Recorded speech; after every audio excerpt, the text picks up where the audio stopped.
Sunday morning.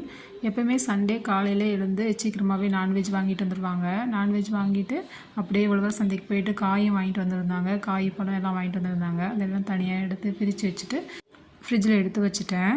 அதுக்கப்புறம் பார்த்திங்கன்னா நான் எப்போவும் யூஸ் பண்ணுற குளியல் பொடி காலியாகிடுச்சு. நானும் ஒரு வாரமாக சரி அரைக்கலான்னு பார்த்துட்ருக்கேன். அரைக்க முடியல.